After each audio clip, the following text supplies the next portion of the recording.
Hi, everyone, and welcome to Morning Coffee Break. Hope everybody's all right this morning. I am sore all over. I worked out in the yard quite a bit yesterday, probably about, I don't know, over 2 hours.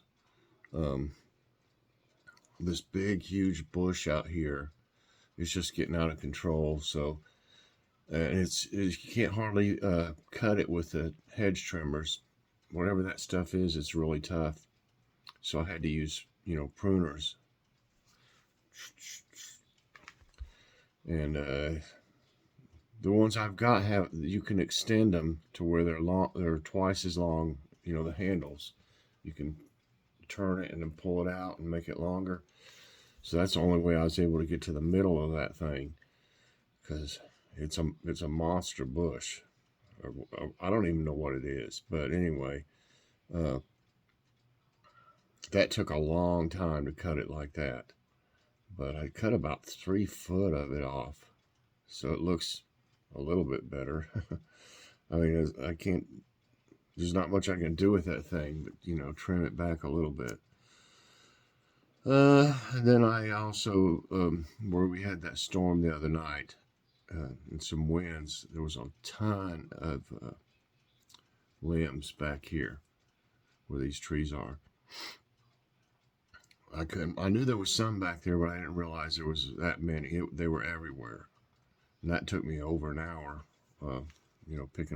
Picking up all that, taking it to the road. So I'm a little sore this morning.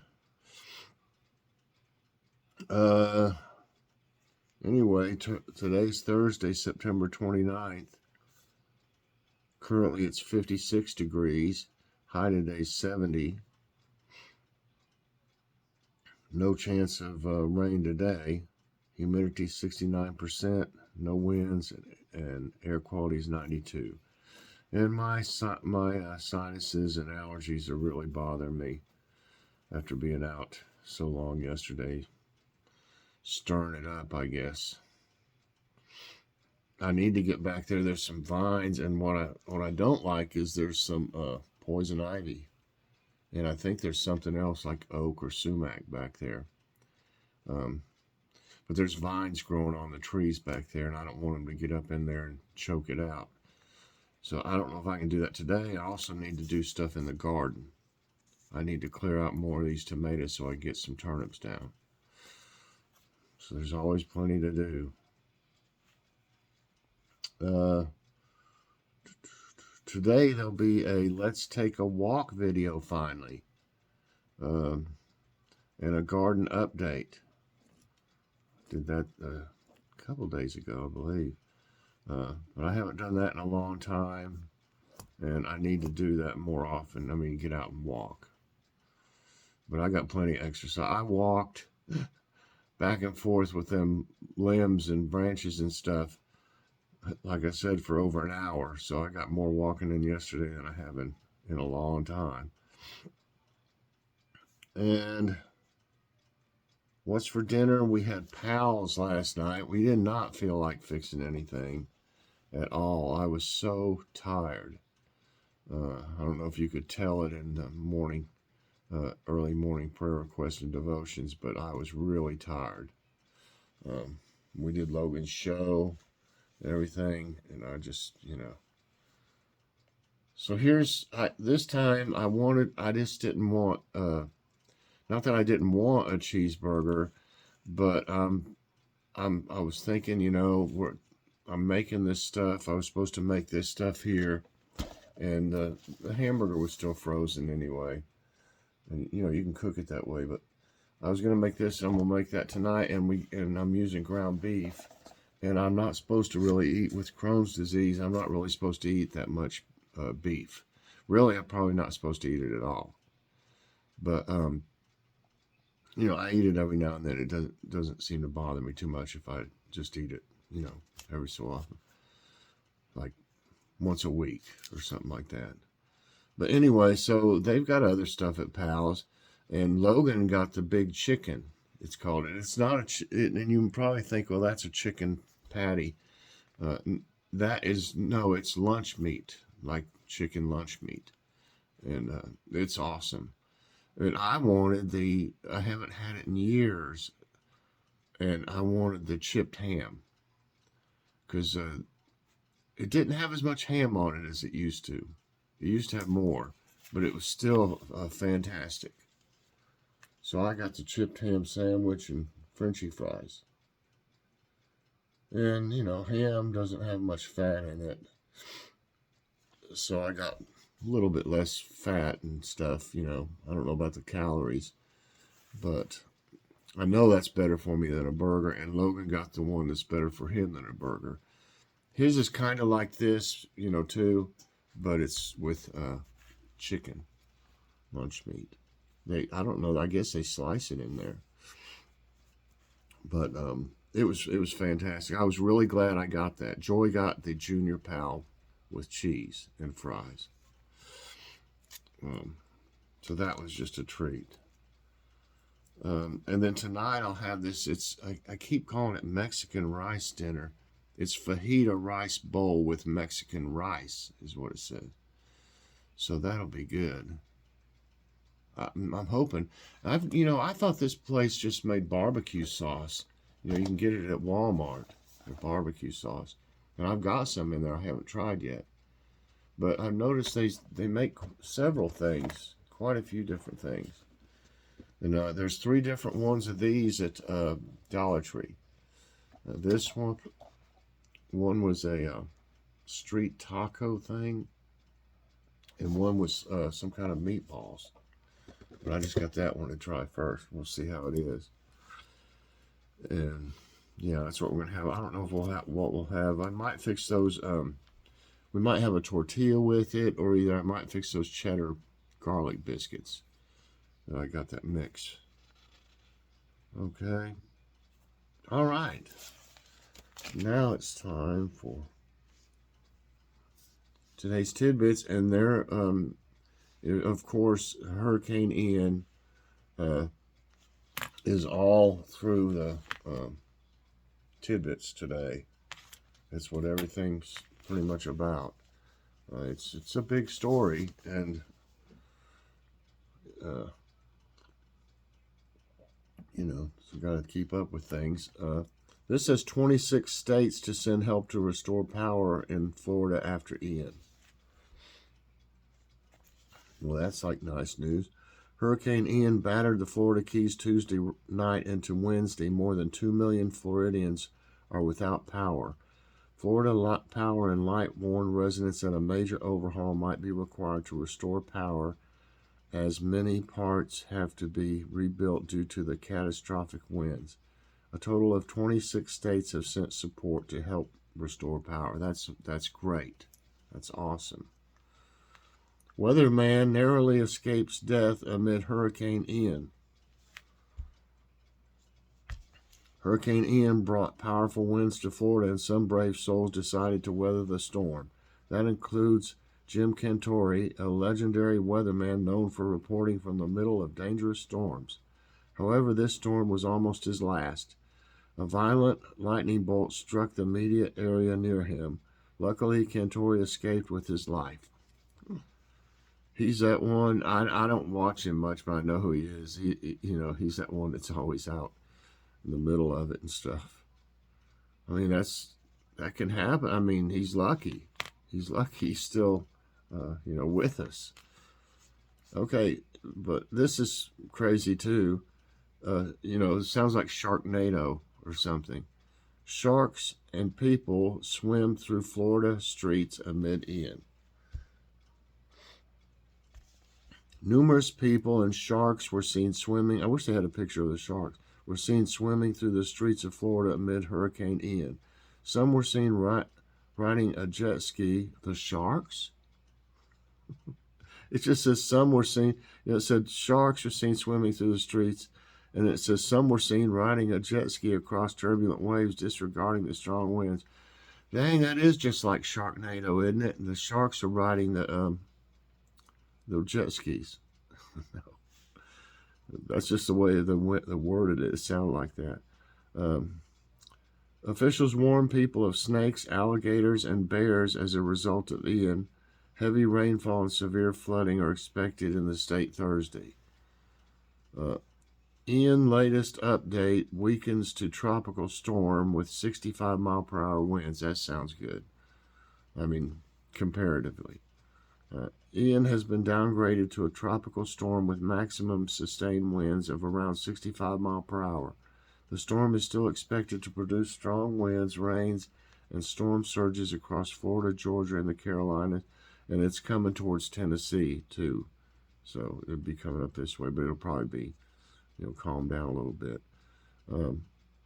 Tropical storm warnings are in effect from Florida to southern North Carolina.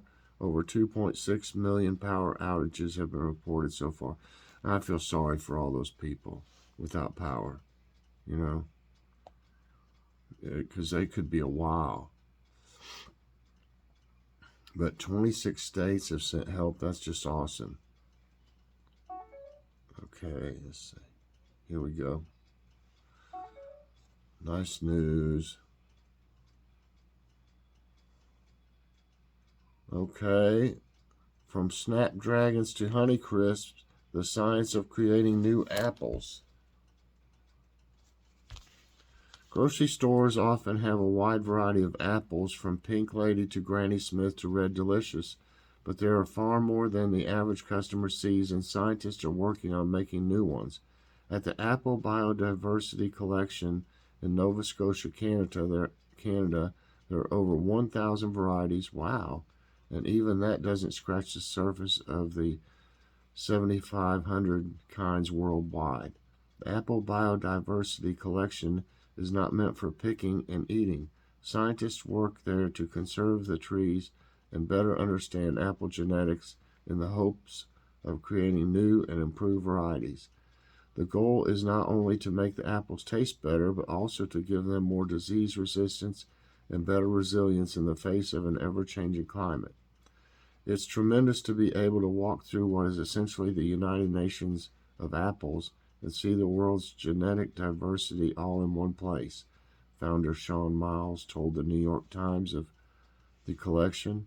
You might be familiar with some of the varieties that have come from similar research orchards in recent decades, like snapdragons or the wildly popular Honeycrisp, but keep your eye on the produce aisle and you may see even more versions of the fall favorite fruit in the future. Wow, that's a lot of F words. Fall favorite fruit in the future.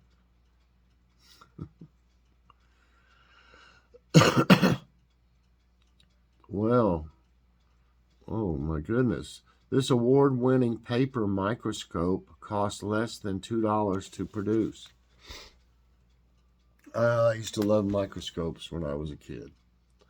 I'd have to prick my finger and put my own blood on a little, slide and check it out, and